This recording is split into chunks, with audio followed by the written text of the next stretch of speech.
de Bragança.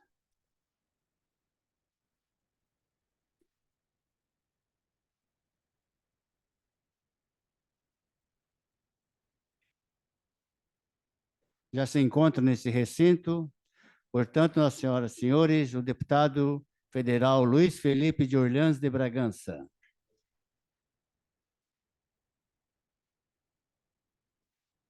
E convidamos fazer parte da mesa diretora o deputado federal Luiz Felipe de Orleans de Bragança, por gentileza. O presidente da Associação Comercial de São Paulo, Roberto Matheus Ordini, e o Nelson Felipe Queirala, vice-presidente da Associação Comercial de São Paulo e coordenador do Conselho de Varejo. Por gentileza, senhor deputado.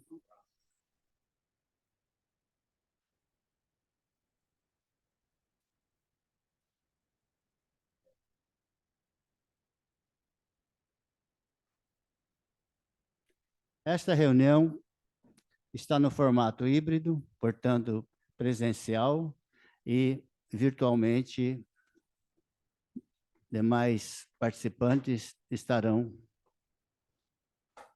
participando dessa reunião. Muito bem, senhoras e senhores,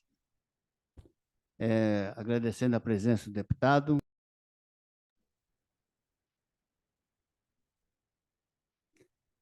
Senhor deputado, então nós vamos começar com a nossa reunião, que faz parte da reunião do Conselho do Varejo, e as palavras iniciais nós daremos agora ao nosso presidente, Roberto Matheus Ordini. Deputado, mais uma vez é um prazer muito grande recebê-lo nessa casa. Conhecemos o seu modo de pensar, o seu interesse pelo Estado brasileiro, mas que, infelizmente, inclusive da sua proposta de reforma, que, de certa forma, hoje vem mostrando a coerência que ela tem nesse momento tão confuso. Mas, de qualquer maneira, quero que o senhor saiba que esta casa é uma casa liberal. Nós defendemos aqui a livre iniciativa, o empreendedor em primeiro lugar, a pequena e a média empresa, inclusive o microempresário. Nós temos procurado criar uma estrutura, uma plataforma para que os próprios microempresários individuais, que com toda a simplicidade do sistema, na verdade, para eles ainda é uma dificuldade. Então, essa casa criou essa plataforma para atender a todos os microempresários. Enfim, nós estamos procurando manter a economia de mercado, que é a única que existe para nós, e é muito bom recebê-lo aqui. Eu gostaria de passar a palavra para o senhor, as suas considerações iniciais. Mas antes das palavras deles, vamos conhecer quem é o nosso deputado. Por favor. Correto? Verdade. Quem é o Luiz Felipe de Orleans e Bragança? É natural da cidade do Rio de Janeiro, descendente da família imperial brasileira. É o único da linhagem a ocupar o cargo político eletivo desde a proclamação da República em 1889. Está no seu segundo mandato como deputado federal. É graduado em Administração de Empresas pela Fundação Armando Álvares Penteado e mestre em Ciências Políticas pela Stanford University. Seu MBA foi concluído no Instituto Europeu de Administração de Empresas, na França, e colaborou no planejamento financeiro de Saint-Gobain, assim que se pronuncia, multinacional francesa.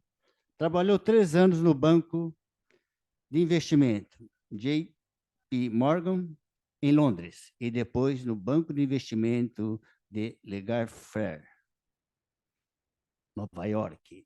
Retornou ao Brasil como diretor de desenvolvimento de negócios da América Online, na América Latina.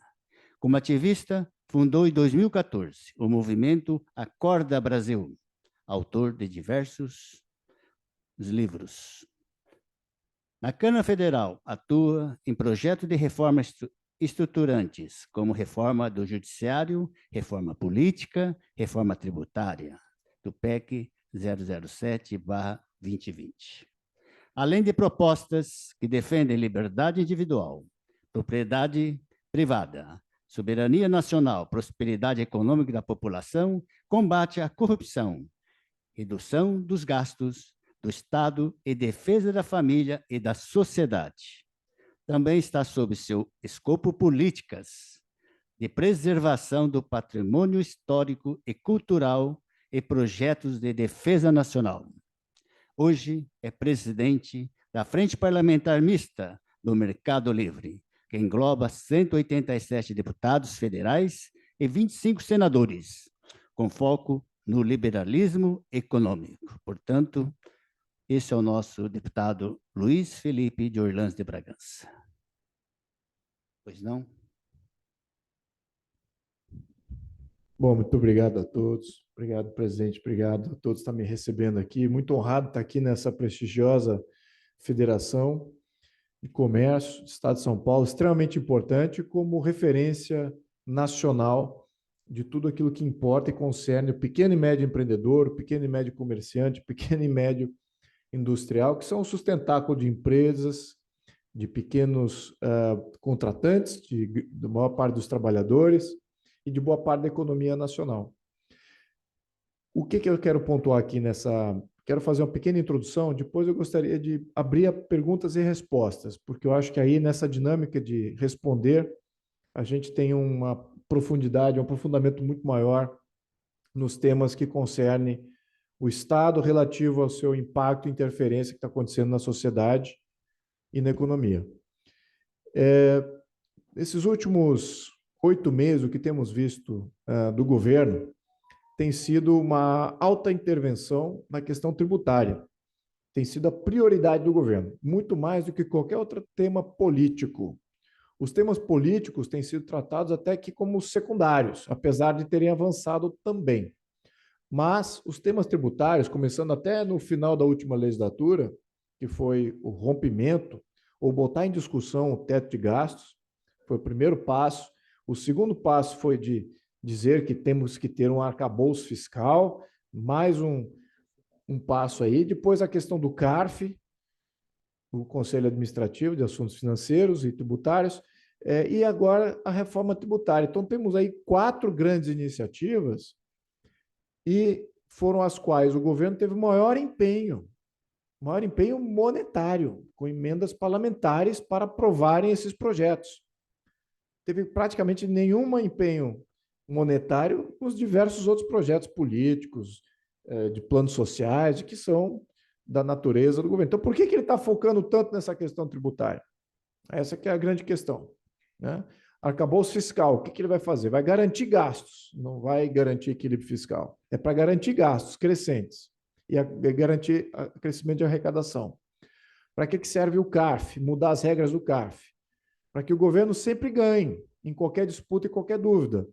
Isso também vai gerar um grande problema de futuras legislações e normas que sejam colocadas em pauta. Qual é o interesse, o incentivo para o legislador ou aquele que cria normas, as agências reguladoras, de criarem normas e regulamentações claras? O incentivo é zero. Se agora o CARF, na dúvida, dá o benefício ao governo. Então, se o CARF agora dá o benefício ao governo, o incentivo agora é o contrário, de gerar cada vez mais regras turvas, para que haja de fato uma disputa, para que o governo ganhe. Isso é outro ponto de arrecadação que está fora até do limite superior de gastos. E, finalmente, a reforma tributária. A reforma tributária não é para melhorar a vida do pequeno e médio empresário, não é para facilitar o ambiente de negócio, não é para catapultar o país ao primeiro mundo. Nada disso. Isso é balela, comentado pela mídia paga, por partidos que são cooptados. A reforma tributária, tal qual proposta, ela é para aumentar o controle central do Poder Executivo e de comandar todo o sistema tributário e, por consequência, comandar politicamente os estados e municípios. Então, esse aqui é o finalzinho da história. Agora, o que nós temos aqui em termos de frente parlamentar? Nós temos uma frente parlamentar do livre mercado. Eu não vou seguir essa apresentação, não. Eu vou só falar por alto, depois eu vou abrir para discussão. Dentro da frente parlamentar do livre mercado, nós definimos alguns objetivos que podem agir em paralelo à sanha arrecadatória do governo. Lembrando que o Brasil hoje ocupa a posição 133 no índice de Doing Business mundial. Então, nós estamos muito próximos de sermos os últimos países onde é fácil fazer negócio, ou seja, um dos piores países de fazer negócio é o Brasil. Nós estabelecemos um caminho, um roadmap, para chegar, aumentar o nosso nível, a nossa eficiência como economia, como burocracia, para que a gente tenha uma economia mais dinâmica. E descobrimos que muitos desses projetos não interferem diretamente nos planos do atual governo. Lembrando que esse atual governo tem uma ideologia muito interventora, que abrange muitos aspectos da economia. No entanto, eu acho que ainda existe abertura para que possamos fazer interferências inteligentes em desburocratização, acabar com redundâncias, facilitação de abrir e fechar a empresa, e uma série de coisas assim desse gênero que são paralelos ao intento arrecadatório do governo. Então, identificamos esses projetos e identificamos que esses projetos, fizemos uma engenharia reversa, esses projetos podem levar o país do ranking 133 para o ranking 68, melhorar em quase dobrar nossa atratividade. Essa é outra coisa que o governo talvez não entenda. Talvez não, eu tenho certeza que não entende. O que é aumentar a atratividade regulatória do país? Isso não é prioridade do governo, mas ele também não necessariamente é contra. Então, é um caminho a ser postulado. Acho que existe um caminho aí. Então, considerando isso, dentro da frente parlamentar, nós definimos que o mercado de capitais, aumentar o número de empresas em bolsa, aumentar o número de investidores em bolsa, que têm acesso à bolsa, e aumentar o nosso índice no Doing Business, isso são as metas da frente parlamentar do livre mercado. Identificamos também que parte desse roadmap significa fazer uma reforma administrativa. Agora, a reforma administrativa, ela faz parte do intento do governo? É um choque direto com o governo? É. Ideológico? Sim. O governo postula exatamente o oposto, que é aumentar gastos, aumentar contratações de serviço público, aumentar o volume de dinheiro que o Estado tem para fazer o que o Estado quer fazer, que tem uma ineficiência muito grande na economia. No entanto, eles acham que o dirigismo de Estado é o que conduz ao crescimento econômico. Essa é a cabeça do governo. Mas isso tudo já está sendo confrontado com a realidade. Apesar da sanha arrecadatória, apesar de todos os indícios, que até a compra do parlamento, em benefício do governo dessa estratégia, isso não está gerando resultado positivo na economia. O investimento tem caído, várias indústrias transformadoras e diversos setores pontualmente estão retraindo, ninguém está apostando em novos negócios, isso do ponto de vista privado. Então, cria um ônus ainda maior no investimento estatal, porque eles já colocaram na mesa de 1,7 trilhão de real do plano de aceleração econômica, né? Do plano de crescimento econômico, de aceleração do crescimento da economia, vamos dizer, PAC. Não posso estar usando aqui a nomenclatura certa. Só que dentro desse contexto, eles viram que eles não estão arrecadando. Está caindo a arrecadação. E um sinal disso é o que os prefeitos estão vendo em algumas cidades do Norte e Nordeste. O Fundo de Participação Municipal, que depende exclusivamente dos repasses da arrecadação, tem sido contingenciados, porque, ou seja, não tem sido abrigados porque a arrecadação tem caído. Então, esse plano todo do governo de arrecadar, aumentar líquidos, aumentar até áreas em que ele não arrecadava antes, em drogas, liberar drogas para poder arrecadar, liberar aposta para poder arrecadar, liberar jogo para poder arrecadar. Então, todos esses novos suas novas matizes econômicas, por mais que o viés esteja na mesa, a economia não está confiante. O consumidor não está confiante, o pequeno e médio empresário não está confiante, e os grandes empresários menos confiantes ainda, a não ser que tenha uma grande parceria com o governo, de uma linha de crédito aí do BNDES, algum banco público. Ou que seja algum parceiro estratégico, como, não parceiro estratégico, mas diria aqui algum fundo soberano, como China, ou de alguma dessas fundações internacionais da Europa e Estados Unidos, que tem um acordo de trocas com colaterais muito mais tangíveis diretamente com o governo, porque dentro de um sistema regulatório atual, ninguém investe no Brasil. Essa aqui é a realidade. O livre capital não está investindo no Brasil, esse está retraído. Então, nesse contexto, eles estão vendo que eles vão ter que fazer uma reforma administrativa. Então, a reforma administrativa é quase que uma necessidade política, independente de quem faça. Só que talvez se eu fosse governo, como não sou oposição ao governo, mas é algo extremamente impopular de se fazer, porque existe aí o funcionalismo público, diferentes setores do funcionalismo público, que sempre reage contra qualquer tipo de reforma do sistema público. Então, eles sabem que eles não podem tocar nisso, mas a oposição pode. E o parlamento pode, o legislativo pode. Então, é possível que exista uma abertura aí do legislativo liderar essa reforma administrativa. Eu digo que é uma possibilidade, não é zero, mas também não é 100%. Está acima de zero, menos de 100%. Bem menos de 100%. Mas ela existe essa possibilidade. Caso contrário, o que está acontecendo em termos econômicos, na minha opinião, é que cada vez mais vamos ver o que estamos vendo até na questão da discussão do arcabouço fiscal. O que é gasto? Porque o governo falou que vai equilibrar contas. Muito bem, como é que ele vai fazer isso? Sem aumentar impostos.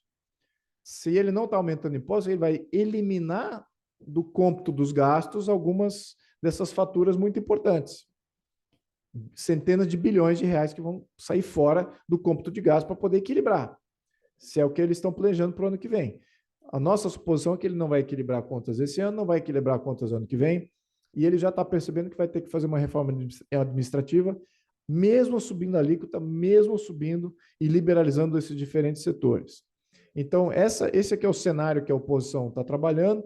A Frente Parlamentar do Livre Mercado está trabalhando com essa pequena janela de poder fazer desburocratizações para fomentar melhor trâmite da economia livre como um todo, em paralelo à sanha arrecadatória do governo e, ao mesmo tempo, defender uma reforma administrativa, entendendo perfeitamente bem aqui. Eu sou autor de uma reforma tributária, mas eu reconheço, antes de mais nada, que se não fizer uma reforma administrativa, você não tem como ter qualquer sistema tributário com alíquotas menores. Você não tem como ter um sistema tributário com efetividade para ganhos da livre iniciativa, ganhos de melhoria de fazer negócio, de ambiente de negócio da livre iniciativa. Muito no sentido que o Guedes estava fazendo. O Guedes estava reduzindo imposto, fomentando atividade econômica, e a atividade econômica, o volume, trocando a alíquota, preço por volume, diminuindo a alíquota, aumentando o volume de negócio. Só que esse aumento exponencial é desproporcional ao que arrecadaria se fosse só pelo aumento de alíquota. Ou seja, o governo não confia nisso. O governo não confia em aumentando a atividade econômica, ele vai estar arrecadando mais. Ele confia que aumentando a alíquota ele vai arrecadar mais. Então, é uma questão de premissa aí fundadora. Mas eu acredito nisso que o Guedes estava propondo, que não é necessário, quase que não é necessário uma reforma tributária, apesar de que eu sou extremamente favorável a uma reforma tributária, não essa que está na mesa, mas o princípio parte do pressuposto que você tem que equilibrar contas antes de você entrar para um sistema de reforma tributária, porque aí a sua discussão fica muito mais saudável. E não é esse o caso. Estamos estando em um momento de alto desequilíbrio de contas públicas e queremos fazer uma reforma tributária que possa ser condizente com gastos sempre maiores a cada ano. Isso não é condizente. Vamos ter qualquer um que seja proposta vai ter alíquotas cada vez maiores e muito mais onerosas. Poderíamos estar desonerando o sistema, criando alíquota zero para muitas dessas coisas. Zerar IOF, zerar IPI, ou até zerar IPI em diversos setores, ou por quinais. Isso já daria um impacto tremendo. O PIS/COFINS, fazer uma reforma disso aí, começar a diminuir cada vez mais o PIS/COFINS, isso tem impacto no consumo brutal em todos os estados. São impostos federais que incidem no consumo, fora da questão dos outros impostos, CSLL, imposto de renda e outros impostos que tange a outra parte da demonstração de resultado. Enfim, eu gostaria só de pontuar esse contexto em que nós estamos e queria abrir para perguntas aqui dos presentes e de todos que estejam aí nos assistindo online. Eu acredito que a resposta das perguntas vai dar um pouquinho mais de insight no que está acontecendo hoje politicamente e quais são as saídas econômicas que nós podemos ainda ter dentro desse cenário que eu pontuei, que não é positivo, em termos de arrecadação caindo, rombos grandes esse ano, rombos grandes o ano que vem, num contexto de alta intervenção e de possível reforma tributária que seja extremamente ruim, prejudicial para diversos setores da economia, diversos estados e regiões do país, com efeitos muito danosos até em questões migratórias. Enfim, muito obrigado pelo tempo, gostaria de abrir aqui para perguntas. Muito obrigado. Obrigado, deputado. Mas antes das perguntas, eu vou pedir ao nosso vice-presidente da Associação Comercial, que é o coordenador do Conselho do Varejo, seu Nelson Felipe Queirala, que faça as suas considerações. Bom dia a todos. Cumprimento aqui o senhor presidente Roberto Matheus Ordini, senhor deputado federal Luiz Felipe de Orleans e Bragança, e a todos que estão aqui presentes e aqueles também que nos assistem virtualmente. O tema da palestra de hoje é de extrema importância para as nossas atividades, porque nós estamos na ponta do varejo, onde realmente se determina o consumo, e com todas essas mudanças que estão sendo efetuadas pelo governo federal, isso poderá desembarcar aí num problema muito sério para nossas atividades. Então, eu perguntaria para os senhores deputados, a primeira coisa é o seguinte: a frente parlamentar hoje dentro do Congresso, pelo que eu entendi, deve representar mais ou menos 25% do Congresso, é isso, né? Esses membros da frente parlamentar, numa votação, eu não sei se os que estão na frente parlamentar são todos da linha conservadora, da linha empresarial, da linha que defende a livre iniciativa. Mas, se eventualmente tiver no meio desse grupo pessoas que estejam, aqueles que estão lá na balança, tentando pôr um pé aqui, um pé lá, por causa das verbas federais, como é que eles reagiriam? Como é que eles votariam? Ou a frente parlamentar vota em bloco, em conjunto, a favor da livre iniciativa? Já vou aproveitar. A segunda pergunta é o seguinte: as prefeituras estão sendo prejudicadas e serão cada vez mais. Eu não sei se o reflexo desse prejuízo já vai começar logo no ano que vem, mas, enfim, a arrecadação está caindo, as prefeituras estão recebendo cada vez menos, e a frente de prefeitos, lembrando que nós temos aí mais de 5.500 municípios, como é que eles vêm reagir? Como é que o senhor sente lá em Brasília que esse pessoal reage, esse grupo da frente? Porque nós temos eleições no ano que vem e a gente sabe muito bem que os prefeitos, que basicamente 2 anos depois, que vão influenciar muito, tanto na eleição do governador, como na eleição do presidente da República. Então, como é que estão reagindo junto ao Congresso, essa frente dos prefeitos? Perfeito.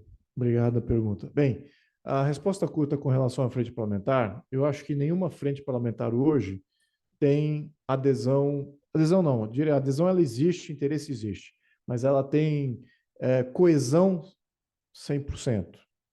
Incluso a frente do agronegócio, nós vemos como ela, de 300 deputados, boa parte ali, uns 200 apoiam o governo. Na questão dos outras as outras frentes que tem também, empreendedorismo, frente de empreendedorismo, frente das indústrias, frente do Brasil competitivo, todas essas também, eu diria que o nível de apoio ao governo existe expressivamente, mas 100% por questões de recursos federais sendo repassados aos deputados. Se não houvesse esses recursos federais sendo passados para os deputados, a coesão estaria muito próxima de 100%, porque ela já é constituída como sendo uma frente pró-livre iniciativa, pró-mercado, pró-ações fora do Estado. Então, se um parlamentar agora está apoiando a reforma tributária, a mudança do CARF, o arcabouço fiscal do governo, é porque ele está recebendo por isso. Então, é bem deixar bem claro isso. Tá? E é bem explícito. E eles têm uma narrativa para se defender. Então, ali a questão dos parlamentares é ter a narrativa para se defender porque está apoiando o governo e não apoiando o que seria o livre mercado de fato, né? Então, eu acho que a coesão, até na nossa frente, eu poderia estimar em questão de 50%. É um número seguro, né, de se oferir. Agora, dá para se converter isso, aumentar esse número? Dá. Opinião pública. Opinião pública. O agronegócio, assim como a frente mais bem organizada e mais tradicional da livre iniciativa é a frente do agronegócio. E o agronegócio, ele também, na base, está sendo dividido. Então, estão recebendo linhas de crédito, alguns produtores de diferentes segmentos do agro recebem linhas de crédito, aí acabam apoiando o governo e fazendo com que seus deputados também apoiem o governo. Agora, o pequeno e médio produtor rural, de qualquer segmento que seja, todos eles estão saindo prejudicados.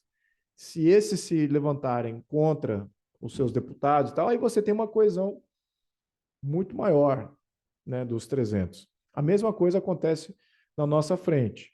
Apesar da nossa frente já ser constituída como sendo uma frente que lida com o mercado de capitais e acesso ao mercado de capitais da classe média, do empreendedor médio, ele toca em todos os setores. Então, se houvesse pressão desses setores para que houvesse coesão dos deputados em prol da livre iniciativa, em prol do livre mercado, e não para pegar essas facilidades que vêm setoriais do governo, nós teríamos muito mais coesão. Então, o governo também não é bobo nesse jogo, ele sabe dividir para conquistar, e é isso que ele faz na base. Mas, se houver opinião pública coesa, os deputados também vão representar essa coesão e vão estar limitados por isso. Então, essa é a primeira resposta. A segunda resposta com relação ao que está acontecendo nas prefeituras.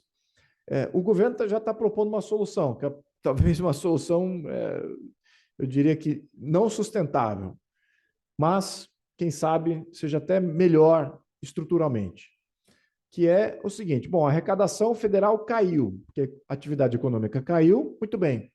Então, agora, o repasse para os fundos de participação estadual e municipal caiu por consequência disso. Então, como é que o governo pretende resolver isso? Eu vou aumentar o percentual de repasse para o fundo de participação municipal. Então, de um ponto de vista estrutural, até seja mais interessante repassar mais percentualmente. É sustentável?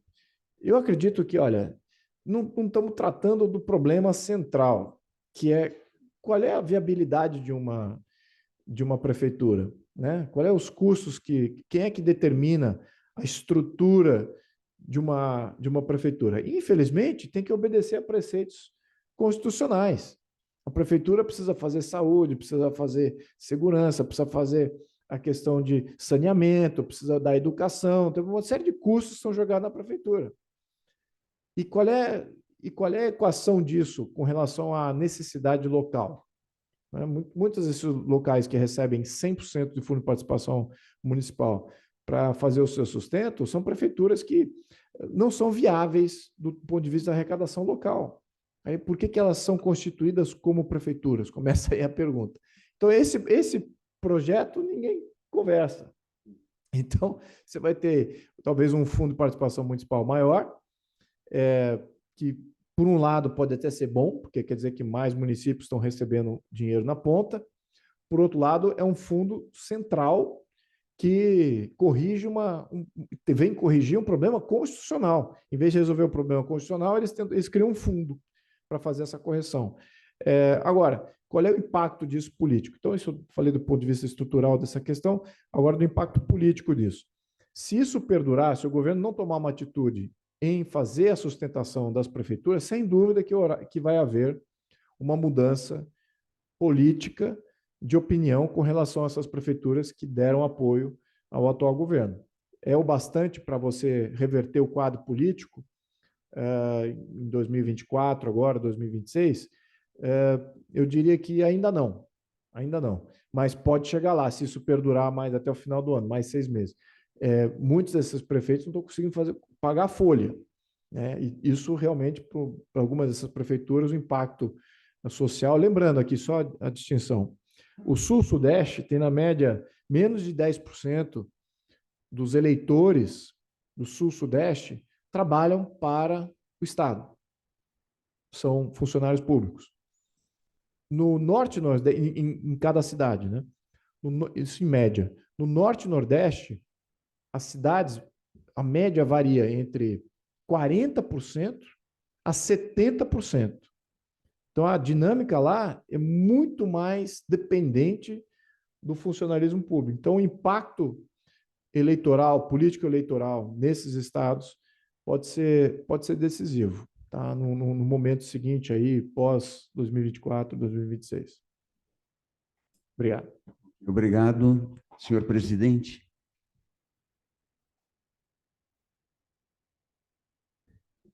Bom, deputado, a gente ouve atentamente quando o senhor fala e a preocupação aumenta, porque o senhor revela uma face que nem sempre nós gostaríamos de ouvir, que é a da verdade, a realidade.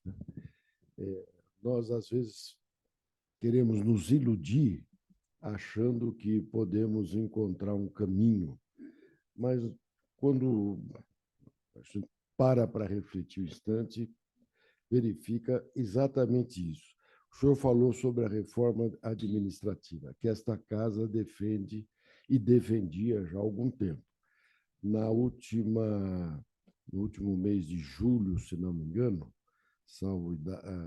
nós tivemos um movimento com uma quase centena de entidades que estão agregadas, onde nós já nos posicionamos a favor da reforma administrativa, porque ela é mais oportuna nesse momento do que a reforma tributária. Muito embora a reforma tributária tenha caminhado, nós não vemos a reforma administrativa. Eu gostaria até depois de pedir para a nossa base aqui, para que mandasse para o senhor, o Marcel provavelmente vai falar sobre isso, essa nossa manifestação a favor da reforma administrativa. E o senhor conte com isso na sua gestão pela frente, com esse apoio, porque nós, se necessário for, ampliarmos esse apoio. O senhor disse, a sociedade precisa e as entidades têm que participar. No entanto, nós temos uma dificuldade, porque os canais de informação, a não ser as redes, nós não temos essa mesma penetração. Por incrível que pareça, quando nós falamos alguma coisa da nossa entidade, do comércio, nós temos ampla cobertura. Mas, sob o ponto de vista estrutural, político, as coisas não são tão simples, porque depende de outros fatores que o senhor conhece bem na sua vida pública. De qualquer maneira, esse é o primeiro passo. No que se refere à reforma tributária, que já passou, a PEC 45, que nós, desde o início, estamos contra, pelas circunstâncias que não vale mais a pena a gente estar discutindo, mas eu gostaria que levar para o senhor.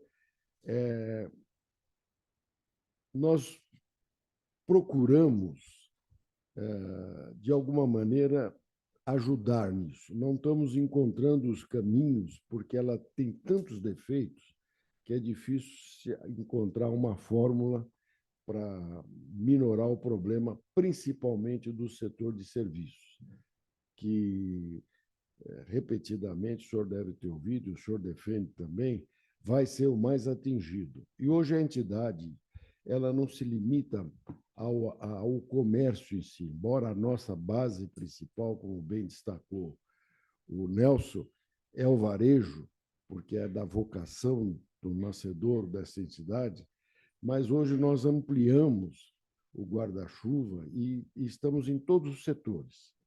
Nós temos aqui um conselho de agronegócios o que mais traz notícia boa para esta casa. Nós temos aqui o da economia, o jurídico, o sistema da CPU, política urbana, e, enfim, nós temos várias áreas que se manifestam. Mas todas elas, nós hoje vemos o seguinte: como simplificar? Nós temos um trabalho inicial liderado lá atrás pelo Everardo Maciel, junto com o Chueire, que é o nosso vice-presidente jurídico, e também com o Marcel. Enfim, nós tivemos aqui grandes tributaristas e grandes economistas participando, até mesmo, por incrível que pareça, os autores desta PEC 45 também fizeram parte do trabalho. E aqui nós chegamos à seguinte conclusão: a simplificação é muito mais importante nesse momento que qualquer reforma. A reforma é administrativa e a simplificação do sistema tributário, até infraconstitucional, nem precisaria desta PEC para que ela pudesse funcionar, porque o maior imposto, ou pelo menos o mais amplo para os estados, que é o ICMS, já havia se chegado a um consenso. E São Paulo, que seria inicialmente o estado mais prejudicado, assim como outros do Sudeste e do Sul, pela economia, também já tinham entendido que o imposto no destino seria um dos caminhos para solucionar, inclusive, as próprias deficiências do sistema e guerras fiscais, enfim, tudo isso. Gostaria de ouvi-lo sobre esses dois aspectos, por favor. Obrigado. Bem, com relação à reforma tributária, ela passou na Câmara, mas não passou ainda no Senado. Então, o Senado ainda tem que fazer a votação e eu acho que uma interferência junto aos senadores, uma interferência qualificada, junto aos senadores, eu acho que vai muito longe. Lembrando que os deputados fizeram zero de apreciação do texto aprovado. Zero. O texto de 142 páginas foi apresentado há pouco menos de 2 horas antes da votação, 142 páginas para ser apreciado em 2 horas. Nenhum deputado, e eu digo isso porque eu estou com esse tema da reforma tributária há 4, 5 anos, e eu conheço meus pares. Os deputados não fizeram uma avaliação, votaram praticamente em branco o que era o texto. Então, agora cabe ao Senado fazer o dever de casa que a Câmara não fez. Um processo completamente atropelado. Então, existe aí uma chance do bom senso permear na maioria dos senadores. E ou não votar de toda essa proposta, ou de tentar fazer ajustes tão profundos nela que desvirtuaria completamente o que seria a proposta, que até seria a minha posição se por acaso quisessem ir adiante. Então, o melhor caso é rejeitar ou não votar. Segundo melhor caso é modificar o que foi proposto na Câmara praticamente desvirtuar completamente o que seria positivo para o Brasil. Agora, o senhor falou da questão de simplificação e reforma administrativa. Vamos tocar no item simplificação. Existe uma outra proposta de reforma tributária que não é a minha, que nem ainda obteve as assinaturas para poder circular, mas que é uma ótima proposta. Ela vai no cerne do senador Oriovisto, a PEC 46. Eu apoio essa PEC também, porque ela trabalha num outro aspecto. Ela não conflita com o que eu estava propondo, como sendo o que seria uma proposta ideal, mas ela é mais pragmática. Ela é do ponto de vista de que o que dá complexidade? Não é o volume de alíquotas. Isso, a Europa já pacificou isso. Se formos olharmos a Europa, até os Estados Unidos, como modelo tributário, você vai ver nos Estados Unidos 50 estados com modelos tributários diferentes. Uns baseados na renda, outros baseados no consumo, outros baseados na propriedade, variação de alíquota. A mesma coisa na Europa, só que com a questão IVA, que é o PEC 45. São 27 países da Europa que têm alíquotas distintas, exceções distintas, modelos de coleta e arrecadação distintos, e eles convivem pacificamente um com o outro. Você tem multinacionais europeias que trabalham em todos os países, não reclamam que essas alíquotas aqui são um problema, diferenciação de alíquota. Não, alíquota é a sobrevivência de vários setores. Se você não tem distinção de alíquota e isenções locais, você mata serviços e indústrias que, por questões de logística, acesso à mão de obra, acesso a questões de recursos de matéria-prima, proximidade, até natureza do negócio, não seriam viáveis. Então, a alíquota não é uma questão de competitividade, eficiência, nada disso. A alíquota é para a sobrevivência de setores. Você ter a distinção de alíquota, tem que ter o máximo de alíquotas possível. Estou exatamente no campo oposto da PEC 45, nessa questão de simplificação de alíquota. Acho que tem que ter ao contrário. Mas onde que a PEC do Oriovisto trabalha? Não é nas alíquotas a complexidade, é nas regras. É nas regras que definem essas alíquotas, estados por estado. Isso que é o importante. Se houvesse regras estaduais uniformes e regras municipais também uniformes, você teria um modelo tributário muito mais estável, cuja única variável seria a questão da alíquota. É que muito do brasileiro pensa assim, é porque aqui tem substituição tributária. Mas encerra esse assunto de substituição tributária. Isso poderíamos terminar por decreto. Não precisa do governo federal. Os próprios governadores de estado poderiam terminar isso, fazer um acordo entre eles e terminar com isso.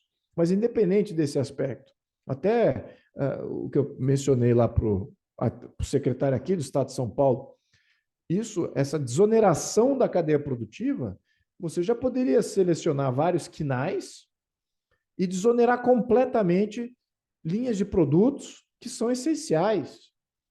Isso já poderia ser feito, esse estudo já poderia ser feito e teria um impacto no poder aquisitivo da população. Enfim, por que não está sendo tratado isso, né? Mas esse é outro ponto.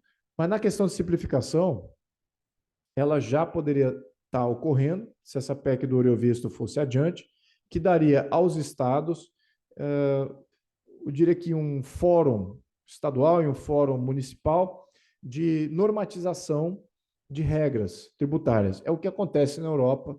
Eles têm acordos bilaterais entre os países, não precisam de um regulador central para estabelecer essas regras bilaterais. A mesma coisa acontece nos Estados Unidos. O sistema tributário nem é definido em Constituição. É completamente livre entre os estados. A única coisa que o federal faz é cobrar imposto de renda e acabou. E aqueles impostos de exceção, né? Aqueles impostos entre a saúde, de proteção contra subsídios e dumping. Enfim, então, nós temos um sistema altamente regulado. Então, muito bem, vamos pensar conforme o sistema. Então, para desregulamentar, precisamos ter regulamentação que permita uma desregulamentação, que faça essa simplificação. A questão de você... Então, a simplificação ela já poderia estar sendo pautada, já seria um grande avanço no sistema tributário e diminuiria o volume absurdo de precatórios que existem entre os estados, entre as entidades, entre elas, entre os estados e a população e as empresas. Então, isso seria, talvez, a maior parte dos precatórios que existam são dessa natureza. Essa PEC eliminaria boa parte desse problema. Isso já daria uma eficiência tributária enorme para o Brasil. Agora, que só diminuiria-se a questão tributária se houvesse a reforma administrativa. Não há modelo tributário proposto na mesa, incluso o meu, que você faça o seguinte: vamos diminuir a alíquota.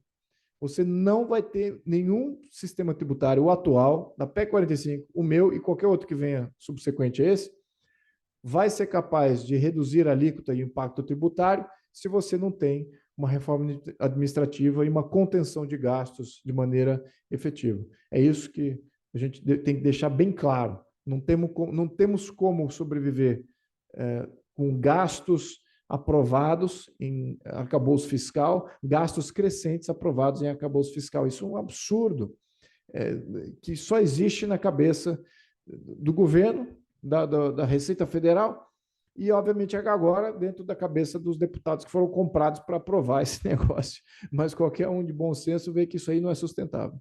Então, não sei se eu respondi a pergunta aqui. Obrigado. Deputado, já temos aqui a manifestação das pessoas que estão virtualmente nos assistindo. Aqui tem uma pergunta inicial do senhor Odir Augusto. Odir Augusto? Eu vou fazer a pergunta. Ele fez uma pergunta aqui, é o seguinte: qual é a ação da frente em relação à reforma dos judiciários? A reforma do judiciário, ela não está na frente parlamentar de livre, ela é uma frente parlamentar mista de livre mercado, então ela só age nas questões de livre mercado. A reforma do judiciário, ela está sendo proposta, já propusemos, eu particularmente liderei 2 esforços, e agora estou dando apoio a um terceiro esforço que vem dos deputados, até do centro, 2 deputados de partidos do centro. Então, temos esperança até com partidos do centro, aí temos alguns bons deputados aí, que valem a pena pensar. E eles propuseram uma reforma que está conseguindo mais assinaturas, que é uma reforma muito simples, não é nenhuma reforma, e nem toca no judiciário, a verdade é essa. Mas a reforma deles diz o seguinte, que qualquer decisão tomada pelo STF, que de fato é uma decisão legislativa, é uma súmula vinculante, uma decisão em colegiado que se torna uma legislação a ser obedecida, né, que é assim que o STF tem legislado, que qualquer decisão dessa natureza tomada pelo STF tenha que passar pela aprovação do Congresso. Então, isso já muda completamente o perfil do risco que o STF está criando para o Brasil e para a sociedade brasileira. Elimina totalmente esse risco? Não, porque sabemos que o parlamento ainda é um poder deficitário de representatividade, a verdade é essa, e muito cooptável pelo próprio judiciário. Então, mas enfim, é melhor do que tínhamos antes. Antes era um colegiado de 11 juízes não eleitos legislando sobre todo o Brasil, sobre temas que o Brasil não quer legislar, ou que legislou do sentido contrário que o STF quer.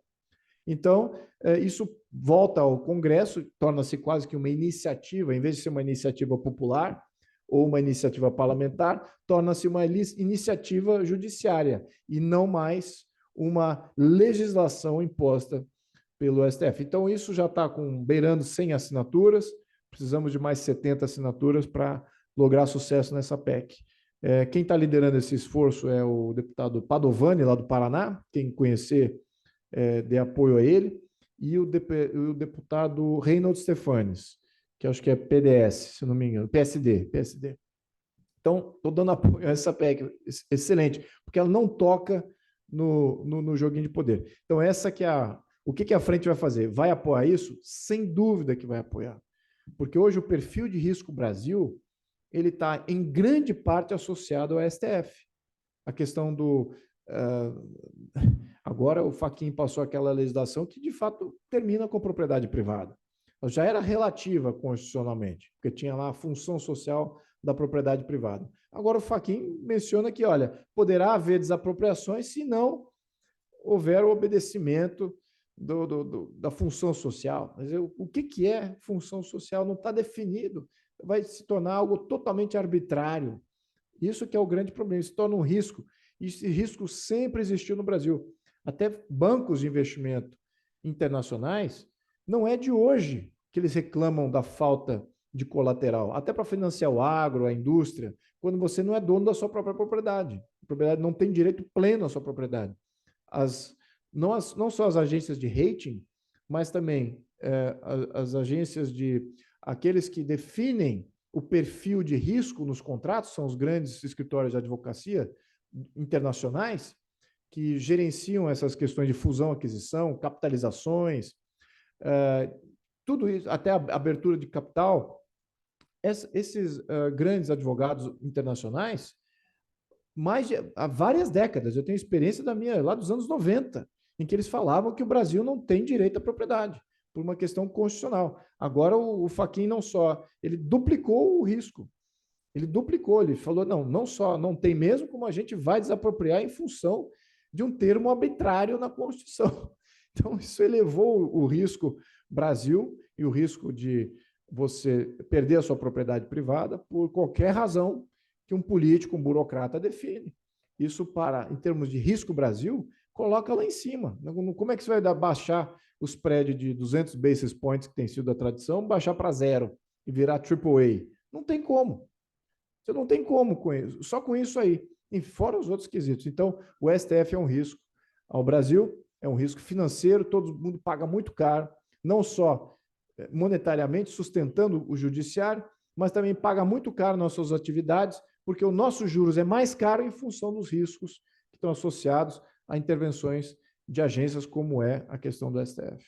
Então, a frente é extremamente positiva a qualquer reforma do judiciário que venha nesse sentido. Antes de passar para o doutor Marcel Solomeu, vou pedir para que o nosso conselheiro aí da Alvale faça as perguntas.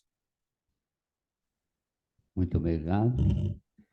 Del Valle, membro da diretoria institucional. Quero cumprimentar o nosso presidente, doutor Roberto Matheus Ordini, na pessoa de quem cumprimento a distinta mesa composta, nosso deputado federal, Luiz Felipe de Orleans e Bragança, nosso vice-presidente, Nelson Felipe, e coordenador. Cumprimentar também os presentes aqui e os que nos assistem por via digital. Eu estive atento, um conhecimento muito grande o senhor possui, tenho acompanhado o senhor também pelas mídias, né? E eu gostaria de uma breve colocação, como o senhor bem colocou, né? Que o Brasil ele apresenta sólidos fundamentos econômicos, como o senhor eu entendi, a cada ano, como a força do agronegócio. O senhor bem colocou aí, né? Porém, existe, no meu entender, uma percepção generalizada que o Brasil poderia crescer ainda mais, ainda se superasse essas graves distorções que foram aqui ditas, né? Que prejudicam o desempenho econômico e social, como a carga tributária que o senhor acabou de dizer, né? Sobre as empresas, sobre os indivíduos, sem contar ainda com a falta de infraestrutura que o Brasil tem, porque quem produz quer ter o seu ganho. Se ele aplica o seu capital, ele tem que ter um retorninho, né? E, enfim, a minha pergunta seria, quais que seriam as medidas mais urgentes que o Congresso Nacional, mais precisamente a Frente Parlamentar, como protagonista de reformas das medidas legislativas, poderia realizar com urgência, urgentíssima, para melhorar o desenvolvimento econômico e social do país. E perguntar também, com a sua gentileza, a classe empresarial, ela poderia se posicionar na defesa de suas justas posições para as mudanças que permitam a livre iniciativa continuar, gerando riquezas, contribuindo para o bem-estar da população, Porque eu acho que é fundamental isso para o Brasil. Eu vejo governos passarem e eu acho que a classe empresarial deveria ter ser ouvida, ter um posicionamento contra isso aí. Porque é quem produz, quem está ali no dia a dia trazendo a riqueza para o país. Muito obrigado. Muito obrigado. Olha, de fato, bom, o que poderíamos fazer como parlamentares e qual é a missão da Frente Parlamentar do Livre Mercado? É fazer a grande conscientização da classe média brasileira de que o mercado de capitais é para a classe média brasileira. Ele não é exclusivo das grandes empresas. Ele tem que deixar de ser um cartel, ele próprio sendo um cartel de bolsa, temos que ter mais bolsas. Por que o agronegócio não tem a própria bolsa? Eu me questiono. O volume de pequenos e médios produtores no agronegócio, o volume que a economia, que o agronegócio comanda, e a importância que o agronegócio tem mundialmente, por que o preço das commodities produzidas aqui no Brasil, dos quais somos líderes, por que é estabelecido fora do Brasil? Não investem. Não temos a consciência de mercado de capitais. Não entendemos, achamos que isso é coisa de investidor, coisa grande, grandes investidores. É para a classe média, era a classe média, os burgueses do passado, lá atrás, né? Século XV, século XVI, que fomentaram o mercado de capitais. Não foi a monarquia, não foi os militares, não foi a igreja, foram os burgueses, a classe média, dentro do sistema feudal, que entenderam que o mercado de capitais era a saída para a classe média.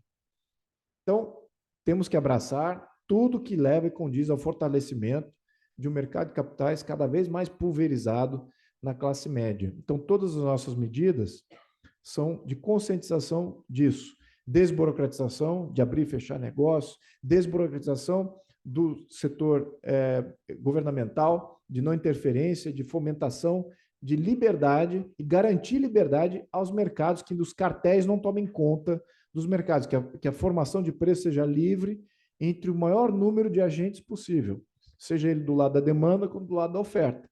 Então, esse é o princípio. Então, todas as nossas medidas, o roadmap que estabelecemos, é para defender isso. Isso é em paralelo, pode agir em paralelo a esse atual governo. O atual governo está pensando em duas coisas: arrecadar e gastar. Arrecadar e gastar, arrecadar e gastar.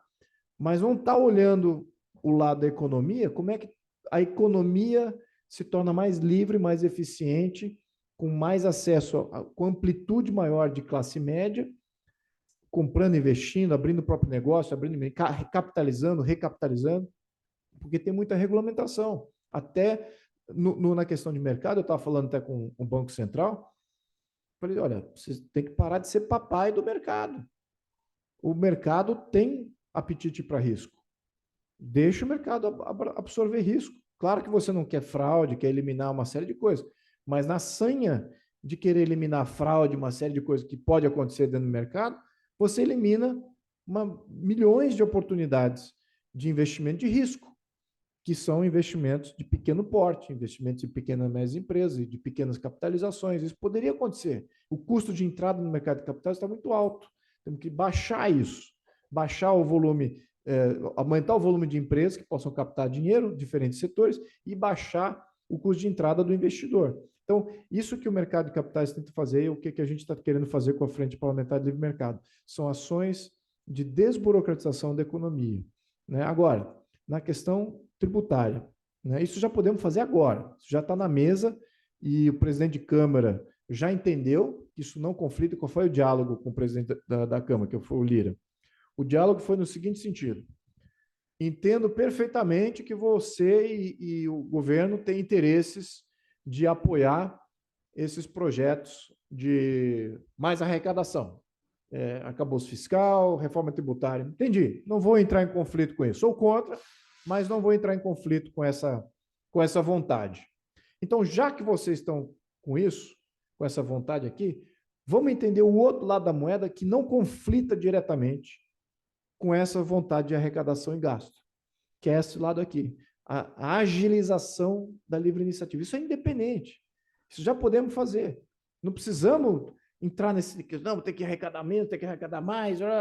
Deixa isso em paralelo, conduz aí, que vença o melhor. Agora, abrace isso aqui, porque isso aqui pode até ajudar o governo, por incrível que pareça. A gente está ensinando o governo. Estou até falando que a oposição está fazendo o melhor serviço para o governo e de sustentá-lo ainda mais, se bem que a gente não teve tanta efetividade assim. Mas se a gente lograr sucesso nesses projetos, que ele já sinalizou de 7 projetos que estão em urgência, ele sinalizou 4 que dá para passar, isso já daria uma boa abertura para o mercado. Não diria que é o ideal, mas é o que tem na mesa, o que dá para a gente aprovar nesse sentido. Então, em termos de frente parlamentar, em termos do que podemos fazer, temos 4 projetos na mesa que a gente está cobrando, já estão em urgência, já estão em pé de ir para o plenário. Então, eu tenho otimismo nesse sentido. Qual é o impacto disso? Melhoria de fazer negócio. Vai reduzir a arrecadação? Vai reduzir a questão do problema da reforma tributária? Não, não vai. Mas vai melhorar um pouquinho o ambiente de negócio. Então, nesse sentido que a gente está trabalhando. A questão dos empresários e até da população, opinião pública. A questão tributária, ela é sempre fundamental. E quanto mais pessoas entenderem o que está no jogo, eu imagino que eu seja um interlocutor do que seja o sistema tributário e quais são as opções para sair. Então, eu tento facilitar ao máximo, dentro da minha capacidade, o que são esses conceitos. Por que isso é importante? Porque empresários e consumidores ainda não entendem o que é o sistema tributário. E o que acontece? Isso somos um dos poucos países que estão passando uma reforma tributária monumental, em que a maior parcela, a parcela realmente interessada do sistema, não sabe de todo. Ao passo que em países desenvolvidos, por exemplo, na Europa, nos Estados Unidos, Canadá, a questão tributária é o cerne da mobilização popular, é o cerne da mobilização de empresários. E aqui fica essa dúvida, será que a gente apoia, será que não apoia, será que é bom, será que não é? Quem é que vai pagar mais? Quem é que vai pagar mais alíquota? Aí está falando, não, o aumento de alíquota vai ser, mas já existe, etc. São argumentos e narrativas que só criam ruído. Temos que partir do pressuposto qual é o serviço que o Estado entrega de fato para o cidadão, se de fato isso é satisfatório e quanto custa para construir isso no momento seguinte. Nós nunca fazemos essa indagação. Nós acordamos de manhã e falamos assim, puxa vida e tal, e vai pagando cegamente. Pois é, tem SUS. Pois é, será que é bom o SUS? Temos Previdência. Será que está bem gerida a Previdência? De acordo com a sua vontade pessoal? Temos lá a educação. Será que está legal a educação? Se a gente não faz eu diria que esse questionamento do que é o nosso sistema tributário, porque também não fazemos questionamento dos serviços que hoje recebemos do governo, se é bom ou não, medida de efetividade. Então, a próxima evolução, tanto do empresariado como também da opinião pública, é entender se vai estar pagando mais, vai estar sobrando mais a sua renda, da sua poupança e da sua propriedade, se ele está acumulando ano após ano, de uma maneira sustentável, de maneira crescente, o seu patrimônio. O Brasil precisa se tornar um ambiente seguro para a classe média acumular riqueza e manter sua riqueza aqui. Caso contrário, vira uma China que exporta 2.000 a 20 mil pessoas, 20 mil milionários a todo ano. Se tornam milionários e pronto, converte tudo em dólar e sai. Deixa o país, porque não tem nenhuma segurança jurídica no seu país. O Brasil já é mais ou menos isso, né? Os grandes, então pega lá as 400 empresas abertas em bolsa do Brasil, veja quais famílias daquelas 400 empresas não estão já como cidadão já são uma apátrida, estão já como cidadão tributário de um outro país, porque eles sabem que o país não é estável. Então aqui virou um ambiente regulatório hostil a quem quer acumular riqueza, a quem quer aumentar de renda, aumentar de padrão, aumentar o seu conforto material. Virou um país hostil para isso. Então, temos que mudar isso no sentido de regulamentação. Agora, os empresários e a população precisa saber do que é reforma tributária e focar em propostas. Acho que o foco aqui que a gente pode pedir, no geral, é que não haja aumento de alíquota, aumento de impacto arrecadatório. Isso é uma exigência que eu acho que já existe um consenso com relação a isso.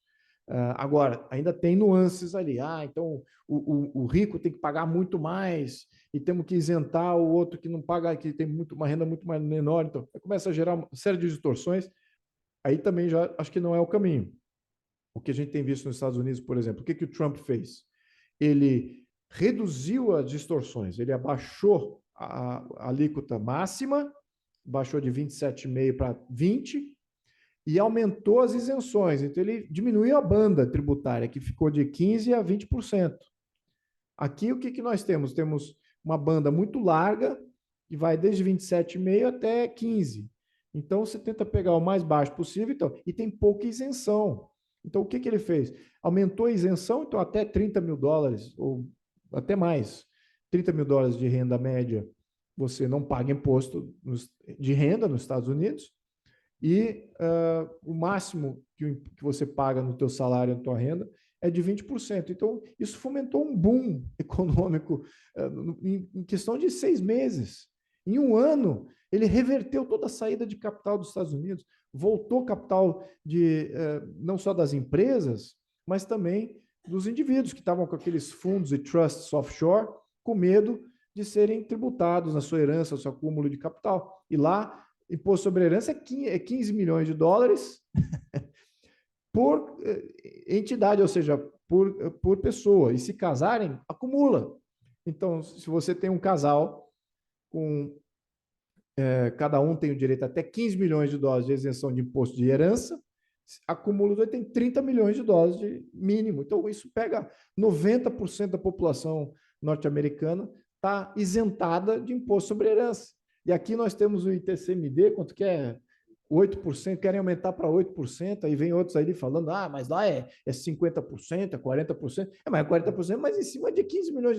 Aqui a discussão de grande fortuna, sabe qual que é o valor? De R$5 milhões, incluso patrimônio imobilizado. O cara vai ter que vender a casa dele para pagar imposto. Enfim, as discussões aqui não poderiam ser da pior natureza possível. Isso cabe à população se mobilizar para isso.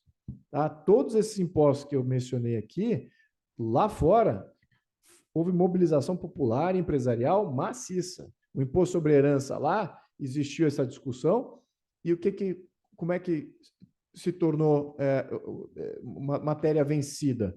Quando pontuaram, até na morte você paga imposto, então virou imposto da morte. A verdade é essa, o imposto sobre herança virou imposto da morte. Então, e daí vai, mas destrincharam para você ter um engajamento popular e engajamento empresarial. Eu acho que esse é o trabalho que precisa ser feito aqui, e com coragem, tá? Porque não existe um grande serviço público esperando para ser realizado do outro lado. Eles vão fazer, com esse imposto aqui que vai punir toda uma classe empreendedora, nós vamos entregar esse serviço público aqui que está faltando. Não está faltando nenhum serviço público, muito pelo contrário. Nós estamos em demasia de ineficiência de vários serviços públicos. Então, não tem mais esse argumento, precisamos tributar dos mais empreendedores, dos mais ricos, dos mais capazes, para fazer esse novo... Não existe isso, é punitivo, são impostos punitivos, enfim. Não quero entrar aqui nessa temática, não, porque eu acho que temos mais perguntas aqui pela frente, mas eu acho que... Muito obrigado, satisfeito. Obrigado. Muito obrigado. Agora, estamos abrindo palavra para o economista Marcel Solimeu, por favor.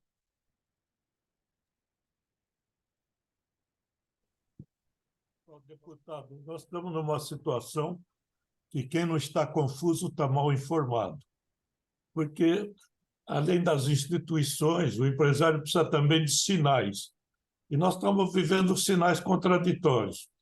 Enquanto estamos discutindo reforma administrativa, o governo cria mais um ministério. Enquanto estamos discutindo uma reforma tributária para acabar com isenções, o governo aumenta para a pessoa jurídica também a isenção dos $50 para importação, quando todos os países da OECD simplesmente cancelaram essas isenções. Nós estamos pensando em simplificar e temos uma reforma tributária que vai levar 10 anos, sem contar os 50 para os estados e municípios.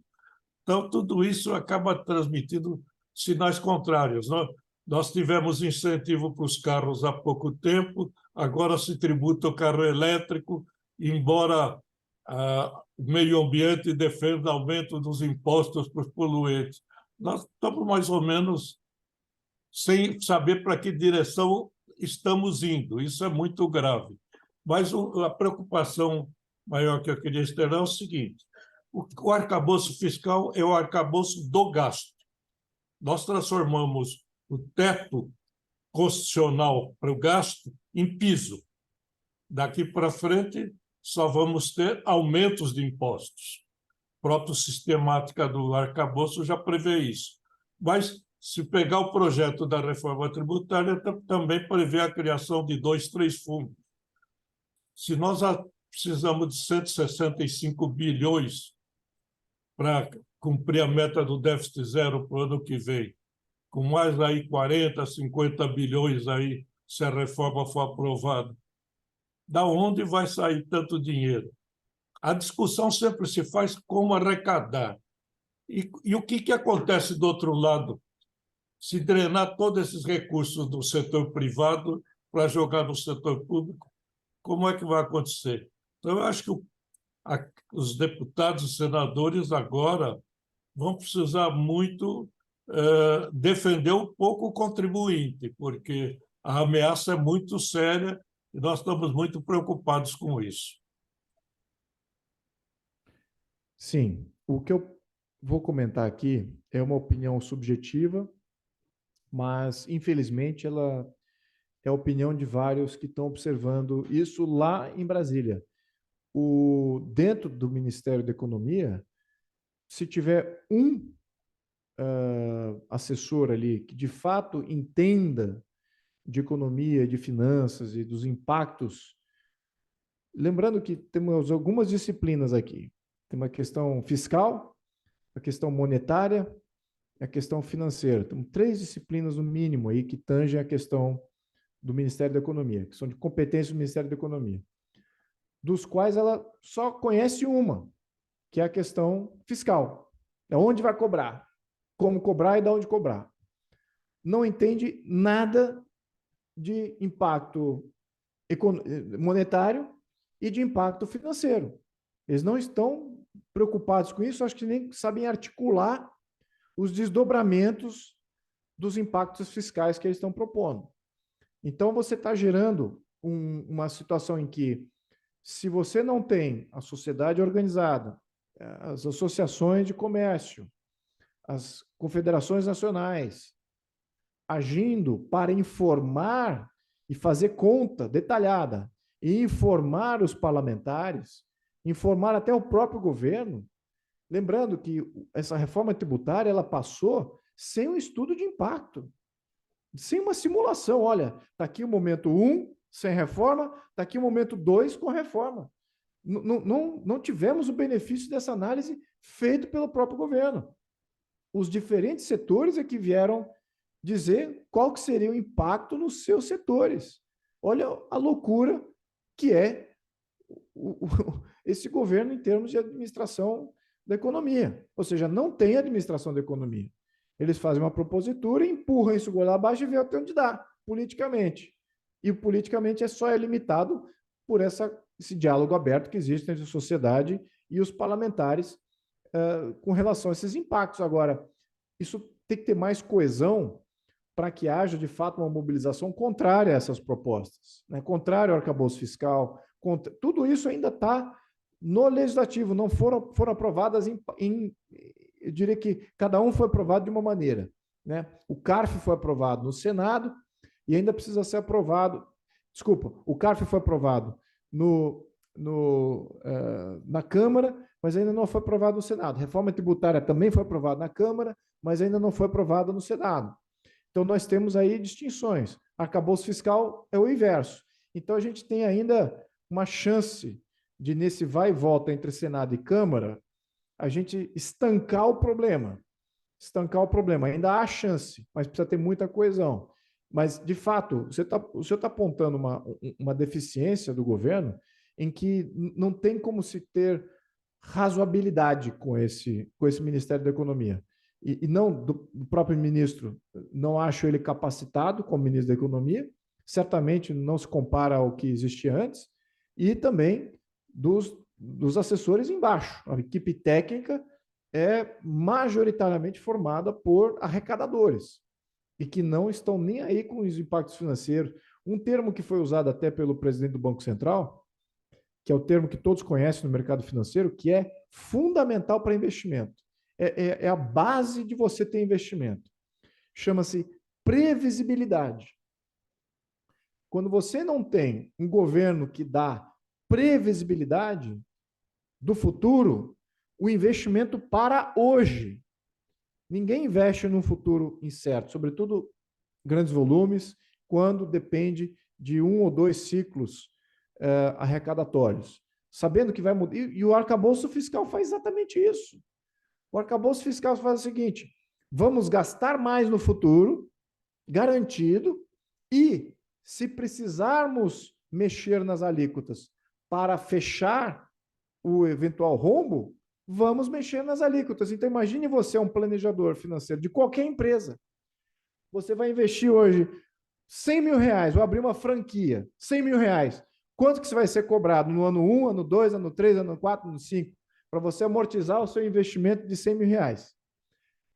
Assumindo que eu preciso de 5 anos para amortizar esse investimento, dado uma medida ali de receita que toda franquia fornece, etc, etc. Bom, se eu não tiver 5 anos de estabilidade, assim, pô, eu não sei. No ano 2 eu já não sei mais.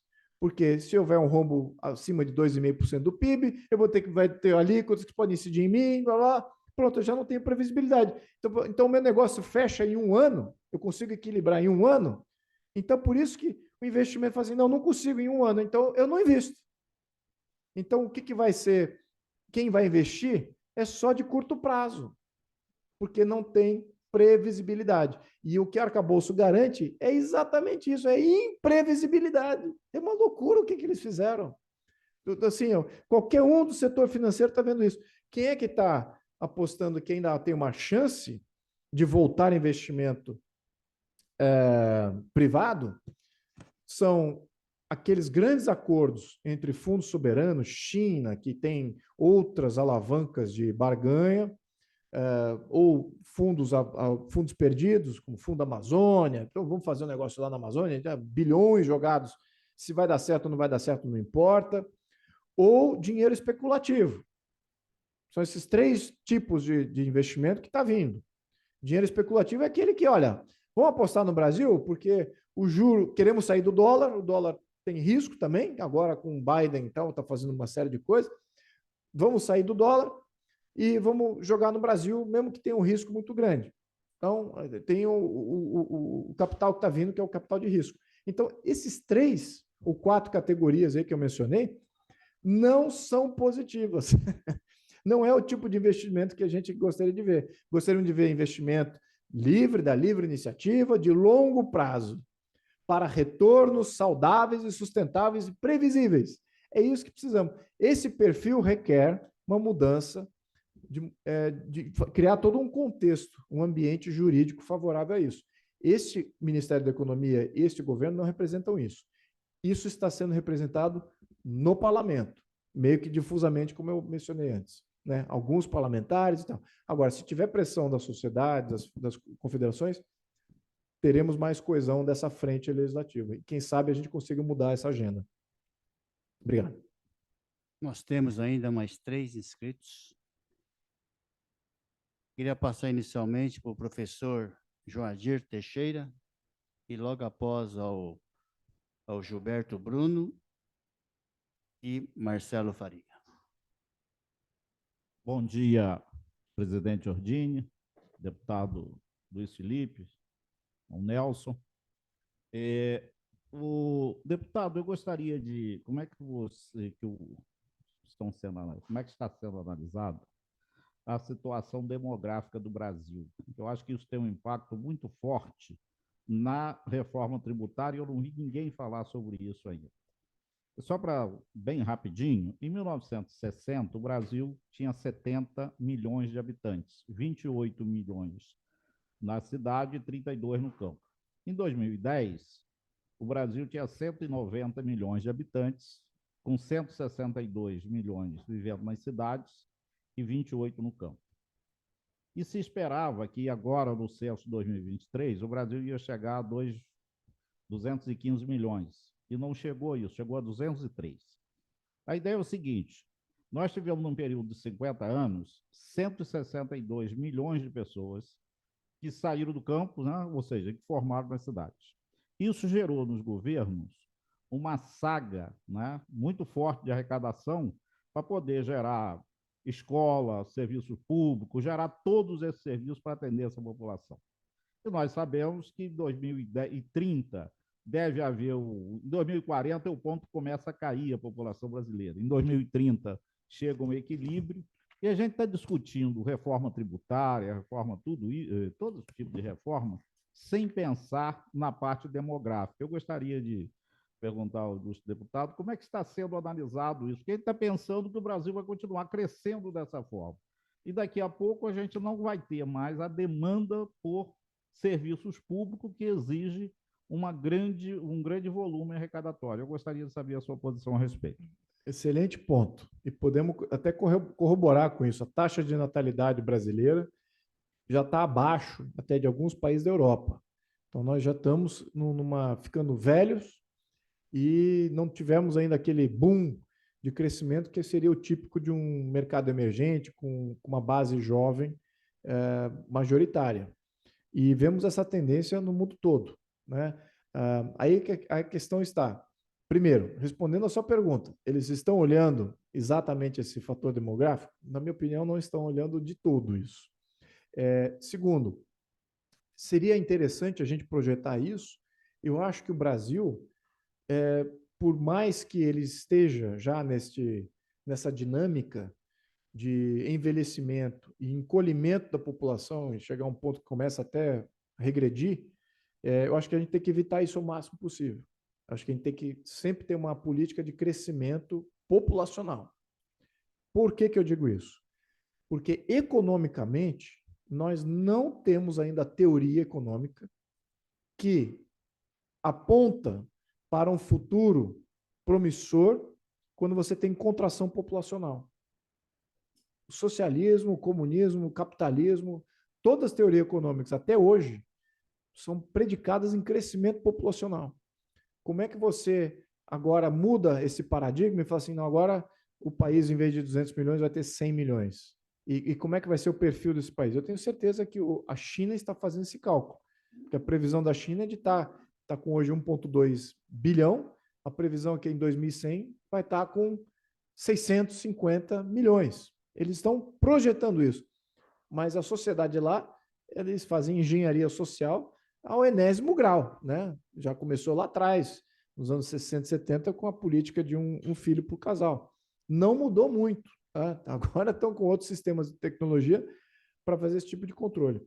E o que isso ofere? Isso significa que haverá contração econômica. Não existe modelo econômico. O Japão tentou o contrário. Falou assim, vamos estagnar o crescimento populacional, impedir a imigração, e a população do Japão não se altera há décadas, há 30, 40 anos. E o que aconteceu? A economia do Japão cresceu? Não cresceu. Está sempre estável no mesmo nível. O endividamento japonês, esse sim cresceu. É o maior do mundo, aliás. 200 a 300 vezes o PIB. É o mais alto do mundo. Mas a população, qual era a aposta? Com a tecnologia, eu vou conseguir ter ganho de produção e ter crescimento econômico. Não deu certo. Então, com a economia estagnada, a população estagnada, endividamento alto. Na questão dos países emergentes, é exatamente o contrário. Os países que estão livres e crescentes em termos econômicos, a população está crescendo ainda, tem uma população jovem majoritária. Lembrando que aqui a questão de pobreza no Brasil é uma questão de faixa etária. Né? Existe pobreza no Brasil? Claro que sim, claro que sim. mas temos que computar. O jovem, ele é pobre, ele não tem poder aquisitivo. Então, quanto mais jovens temos, entre aspas, mais pobres temos, futuramente teremos uma classe média maior consumindo eletrodomésticos, consumindo carro, consumindo valor crescente. Então, temos que fazer essa aposta de ser o país que ainda briga. Essa seria a minha propositura, seria o meu posicionamento. Mas, como você muito bem pontuou, o rombo que está se gerando numa população que cada vez menos jovens tem, né? Ou seja, não temos um ativo, um potencial de ativo futuro que vai estar gerando renda para suplantar esse problema. E você pontuou uma outra coisa, que é a Previdência. A reforma da Previdência que fizemos em 2019 não foi uma reforma, foi um microajuste no sistema previdenciário. Isso não é reforma da Previdência. E o rombo que ainda existia naquela época, mas que já foi acumulado nos últimos 5 anos, desde então, já está no níveis de até exigir uma nova reforma. Já estamos aí com 200 a 300 bi de rombo na Previdência. Então, como é que a gente vai fazer com isso, olhando para frente? E ainda mais com o governo aí, vai gastar 1,7 trilhão em obras públicas, isso vai dar esse efeito multiplicador na economia? A gente sabe que não vai. Né? Já tentou uma vez, já tem a terceira vez que faz um plano de aceleração econômica. Você sabe que é voo de galinha e é setorial. Então, isso que você pontuou uma coisa muito, muito importante aqui. Bom, resposta curta. Não, o governo não está olhando isso. E não, eu não apoio, mesmo que a gente esteja nessa tendência, eu acho que a gente tem, como qualquer governante responsável, tem que reverter essa tendência. O Brasil tem que aumentar a sua população a todo ano. A gente precisa estar sempre olhando isso. Isso, de fato, é que gera toda a dinâmica de inovação e tecnologia e demanda por novos serviços, novos produtos que, de fato, fazem aumentar o seu poder aquisitivo, fazem aumentar o seu país como sendo um país rico. Essa teoria de contrair a sua economia e tentar equacionar melhor a sua sociedade numa economia decrescente, eu diria que estamos trilhando aí um caminho nunca antes explorado e que, entendendo que a intervenção de governo sendo ineficaz, ela certamente será ineficaz nesse caso também. Então, eu não gostaria de fazer essa aposta que a China está fazendo, muitos países aí alguns países que estão abraçando esse contexto no âmbito do globalismo, né? Eu vejo isso como extremamente perigoso e muito ruim para o pequeno e médio investidor, para o pequeno empresário. Enfim, mudar isso aí. Obrigado. Deputado, a próxima pergunta é do Gilberto Bruno. Bom dia a todos, presidente Ordini, meu caro Nelson, deputado Luiz Felipe. Uma alegria muito grande ouvir as suas palavras a respeito de temas tão importantes como estes que estão sendo tratados na reunião de hoje. Eu sou Gilberto Marques Bruno, conselheiro deliberativo da Associação Comercial de São Paulo, membro também do Conselho do Varejo, sob a coordenação do querido Nelson, advogado por paixão e por profissão há 35 anos. E tomo a liberdade, na verdade, de lhe fazer uma provocação. Desde o término da monarquia, com o advento da república, todas as nossas constituições, independentemente dos regimes adotados, sempre privilegiaram o sistema de freios e contrapesos de Montesquieu. Todavia, a nossa Constituição Cidadã, do saudoso Dr. Ulisses, que está prestes a completar aí o seu 35º aniversário, me parece que privilegiou muito mais. E nós temos observado ao longo destas décadas que a interferência de poderes acaba se tornando algo extremamente latente nos últimos anos. É o judiciário no executivo, é o judiciário no legislativo, é o legislativo no executivo e vice-versa, enfim, nós chegamos a uma circunstância extremamente complexa, na minha modesta opinião, enquanto operador do direito. Pergunto ao senhor, será que não seria o momento de nós começarmos a avaliar a possibilidade de mudar o nosso regime e partirmos para o parlamentarismo? Essa é a minha pergunta, deputado. Muito obrigado pela pergunta. Você está roubando um dos discursos que eu ainda ia fazer nas próximas semanas no parlamento.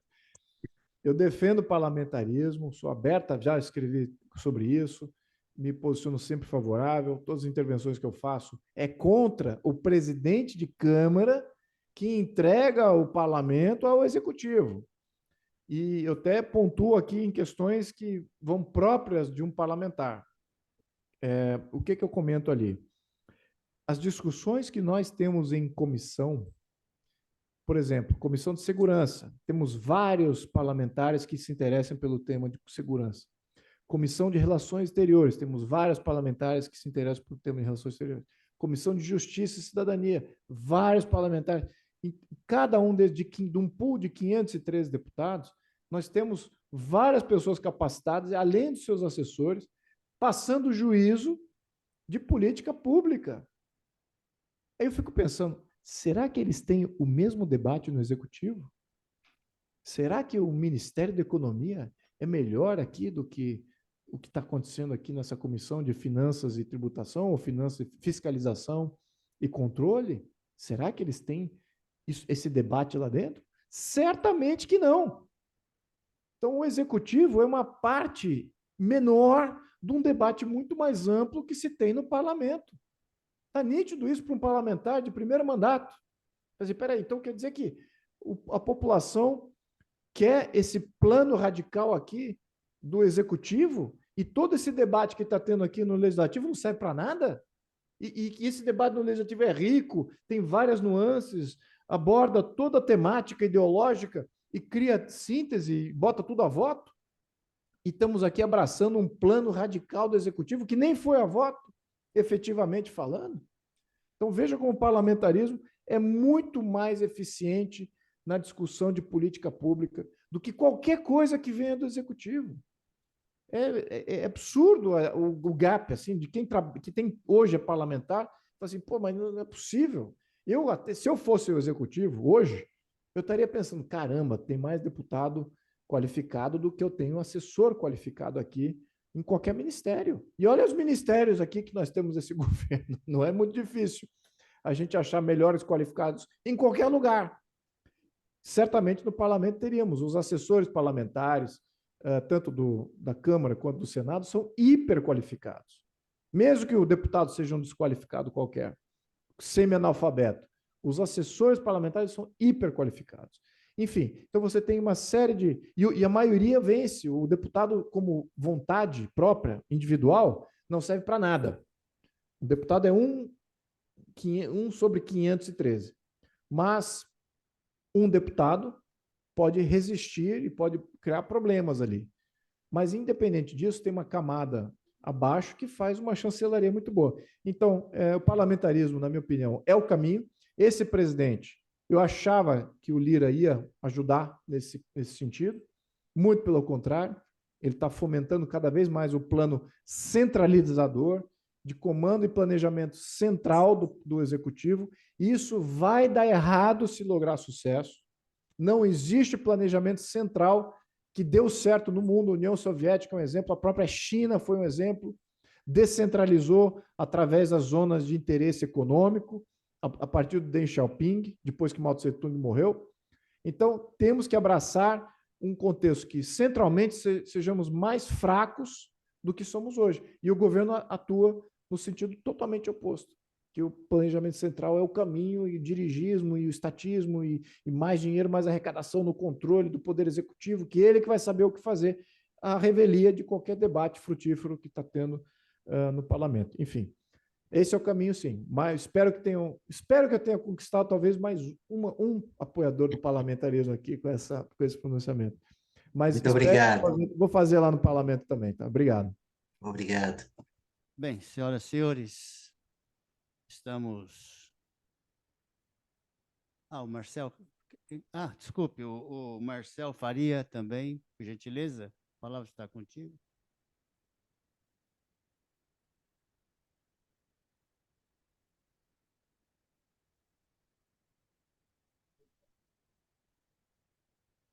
Marcelo está sem som. Sem som.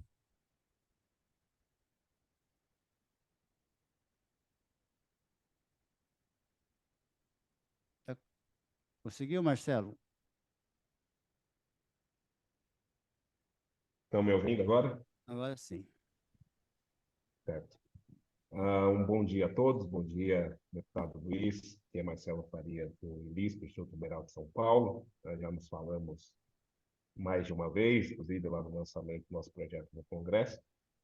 A minha pergunta vai justamente relacionada ao projeto que nós temos, que é o Liberdade para Trabalhar, para avançar a lei de liberdade econômica, na linha do que o deputado estava falando agora, de reduzir burocracia e deixar que a atividade empreendedora aconteça.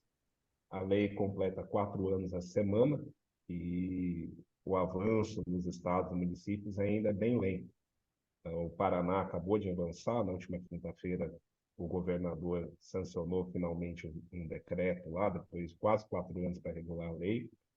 Teve apoio, inclusive, da própria Associação Comercial de São Paulo, que eu conversei com o governador Ratinho Júnior quando ele esteve aí na associação, e isso acabou ajudando a avançar o projeto lá. Mas ainda temos vários estados para avançar e muitos municípios, a ampla maioria dos municípios. O próprio município de São Paulo até hoje não regulou a lei e o estado de São Paulo também não regulou a lei. Então, a minha pergunta é no sentido de, primeiro, como o parlamento pode ajudar nisso, a avançar a lei de liberdade econômica nos estados e municípios, e basicamente como fazer isso acontecer de forma mais rápida. Porque 4 anos para adotar uma lei é um tempo razoável. Muito obrigado. Obrigado. Olha, de fato, a lei que facilita o empreendedorismo e facilita a livre iniciativa foi uma grande conquista. E esse impedimento de competência, essa intervenção do federal para com o estadual municipal, ela pode acontecer até para estimular essa lei. Se a gente criar alguma regulamentação que fomente a aceleração dentro dos estados, estamos dando boas-vindas a essa iniciativa. A Frente Parlamentar certamente colocará isso dentro da sua roadmap, né, junto com até o presidente Lira. Não vejo nenhum óbice ou qualquer problema com relação ao Poder Executivo, né? Lembrando que é só uma iniciativa legislativa que já passou no âmbito federal, mas precisa de regulamentação local para que seja colocado em prática de fato. Outras iniciativas podem ocorrer também através das federações de comércio, junto com os seus secretários de economia locais, nos seus estados. Essa ação é muito bem-vinda, porque vem da sociedade organizada junto aos seus governantes. Isso já poderia estar acontecendo também com os deputados estaduais, aqui do nosso partido, sobretudo, a gente pode também comunicar isso, colocar isso no roadmap e na cobrança. Eu acho que a gente pode fazer dos dois meios. Podemos criar uma legislação e audiência pública de uma nova legislação que vá, de fato, dar um tempo. Fala assim, olha, até tal data que os estados regulamentem isso. Então, a gente pode fazer isso. Como também acho que os deputados federais e a sociedade podem ajudar os deputados estaduais também a conversarem, e o próprio Poder Executivo local, a conversarem e estabelecerem uma época de quando que isso vai ser regulamentado. Então, essas duas iniciativas podem existir. Eu acho que, em tudo na política, o que eu aprendi é que nada avança sem impasse. Nada avança sem impasse. Esse impasse, às vezes, é uma crise, esse impasse, às vezes, é um entrave político. Então, podemos esperar, eu espero criar um entrave político antes do que esperar pela crise, né, Marcelo? Acho que a gente tem que, os governos locais, acho que não vão dar uma chance à livre iniciativa. Eu vou dar aqui um exemplo draconiano, e até aludindo à Grécia. Por acaso, eu conheço o primeiro-ministro, estudei com o primeiro-ministro da Grécia, né, o Kyriakos Mitsotakis. Ele é extremamente liberal, é um libertário, trabalhou no livre iniciativa, mas a família dele era política. Muito bem, ele foi um consultor da McKinsey Company, ele tem um aspecto meio professoral, assim, distante do que seria o populesco ou o popular. E a Grécia vive décadas de socialismo, né? A Grécia é uma falência como país, não tem como pagar suas dívidas, pegou muito dinheiro da União Europeia, não tem como pagar de volta, fraudava a questão tributária, não pagava impostos, então nada funcionava na Grécia. No entanto, aquela mentalidade socialista, estatista, assistencialista estava meio que enraizada. Mas aí a falência foi tão grande, a crise foi tão grande, que eles resolveram dar uma chance para o Kyriakos Mitsotakis. É muito o que está passando na Argentina agora. É uma crise tão profunda que quer dar apoio ali ao Milei, que vem com uma postura interessante até de mercado, mas certamente uma postura polêmica, de rompimento aqui com tudo que existia antes. Então, não queremos ter essa crise para que haja esse rompimento, uma coisa positiva, né, Marcelo? Acho que a gente poderia agir de uma maneira mais razoável, salutar, e acho que isso envolve organizar a sociedade e fazer pressão política para exatamente evitar essa crise. Caso contrário, essa crise vem mesmo, tá? De acordo com... eu falei isso para o Lira, se a gente fizer todas essas mudanças tributárias aqui que vocês estão querendo passar, sem mexer no ordenamento jurídico e na facilidade de fazer negócio, nós vamos, em vez de da posição 133 para a 68, que é até uma modesta subida, nós podemos baixar ainda mais para 190, a 198. Fica um dos países mais impraticáveis para se fazer negócio. Então, não queremos esse outro lado. Então, ele entendeu perfeitamente esse balanço. Enfim, espero que os governadores tenham essa compreensão também. Obrigado, Marcelo. Bem, senhoras e senhores, nós teremos agora a última pergunta para encerrarmos esta palestra, o Giovanni Guerra. Muito bem. Bom dia, presidente. Bom dia, Queirala. Deputado, muito se falou aqui que é líquido e certo que as alíquotas e a carga tributária vai ficar como está ou com um viés de subida. Tem um termo que eu vi uma matéria no jornal, que é o Spending Review. Eu queria saber o que o deputado acha e se existe alguma iniciativa, porque se a gente sabe que não vai reduzir a carga tributária, pelo menos que se gaste com eficiência. Parece que lá fora existe esse mecanismo de verificação se a política pública realmente está fazendo sentido. O senhor até comentou um pouco aí. Eu gosto da ideia do orçamento zero para tudo, e você construir de baixo para cima o orçamento. Hoje em dia, como é que os orçamentos são? Eu não vi esse spending review, não sei exatamente o tema, mas eu imagino que seja algo nessa linha, de você ter os KPIs, o Key Performance Index. Então, você definir o que é sucesso, o que é... qual o problema tudo que é de governo hoje? Os planos se tornam permanentes e centralizados. Então, esse é o problema de tudo. O SUS é centralizado, a Previdência é centralizada, assistencialismo é centralizado, Bolsa Família é tudo centralizado, os planos de infraestrutura é tudo centralizado. Então, é tudo comandado pela União. Como é que deve ser feito, na minha opinião? Primeiro é descentralizado, não é com a União a competência de absolutamente nenhum plano social. Zero. Transferir tudo para estados e municípios. Transferir previdência, transferir todo assistencialismo, transferir a questão de infraestrutura para estados e municípios. Ter congruência, talvez políticas congruentes, mas a competência de entrega dos estados e municípios. Os planos têm que ser temporários, com objetivos. Definir para que você tem um plano. Para que você quer fazer o Bolsa Família? Como está na Constituição, é para perpetuar o Bolsa Família e perpetuar uma classe de pobreza. Sou contra o Bolsa Família? Claro que não. Até acho que poderia reduzir os outros serviços públicos e até aumentar o Bolsa Família, que aí você dá a opção da família tomar uma escolha. Se gasta com previdência, se gasta com saúde privada e diminuir o impacto público. Então, veja que o Bolsa Família tem um mecanismo aí de melhorar o mix de entrega de serviço público. Aí deixa de ser um serviço público, passa a ser um serviço privado, mas você tem um fomento público ali da capacidade de pagamento. Não seria contra essas medidas, mas que sejam locais, porque a idiosincrasia ela é local. Há diferenças muito grandes no Brasil em termos de vontades e necessidades. Vou dar um exemplo aqui.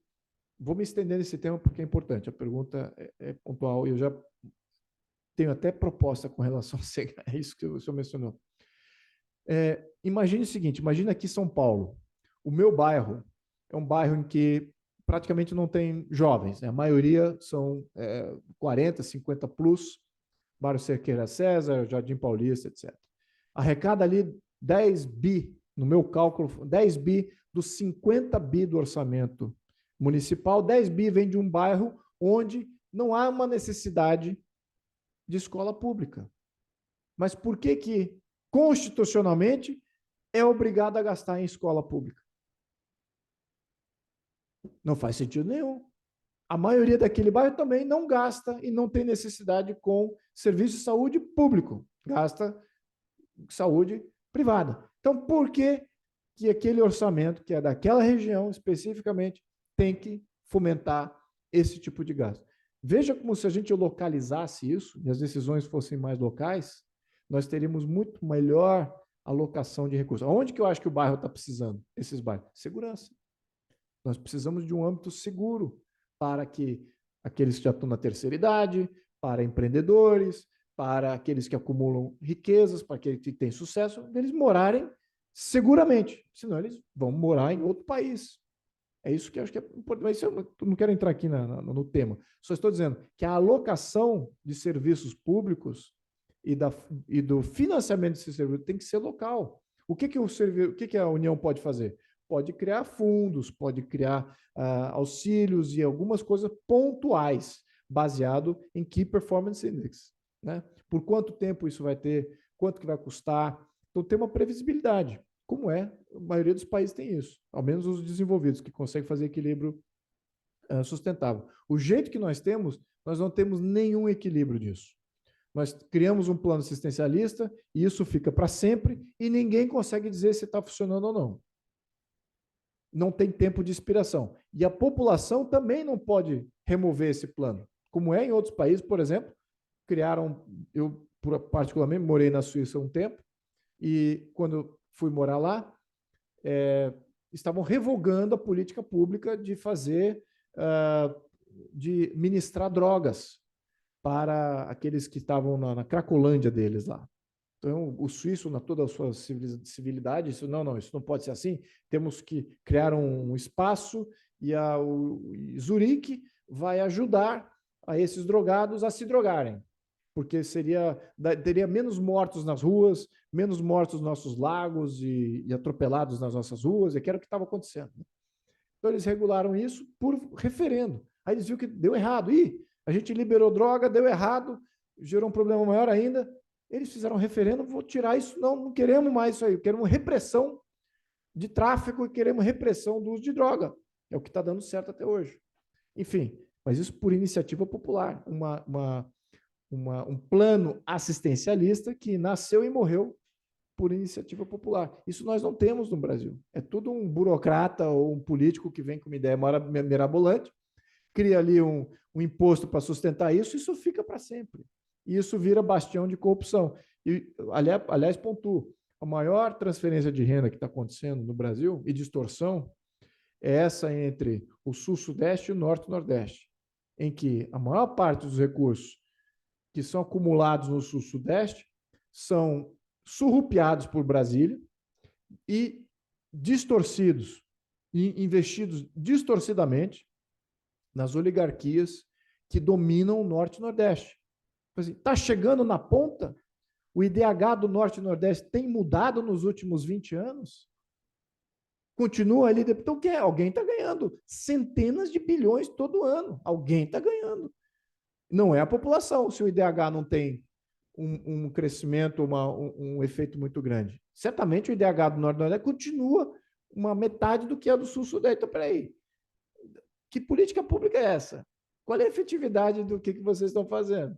Então, eu sou totalmente favorável a você ter Key Performance Index, localizar o serviço público, descentralização e você ter a capacidade de revogação popular de qualquer um desses serviços que a população julgue não está funcionando mais ou seja até prejudicial. Então, obrigado.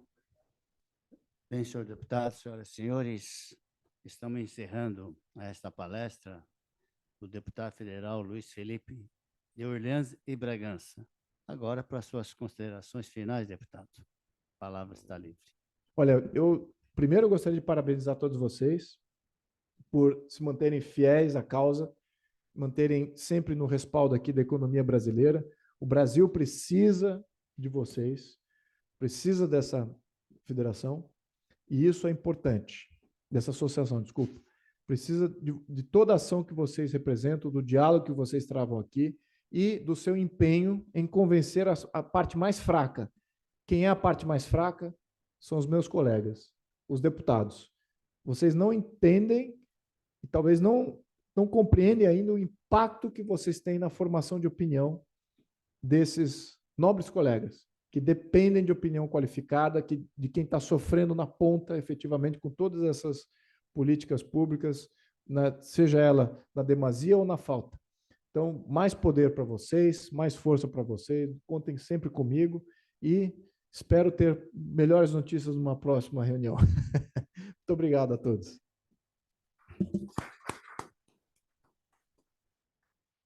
Doutor Ordini, por favor. Deputado, foi muito profícua a sua vinda hoje aqui.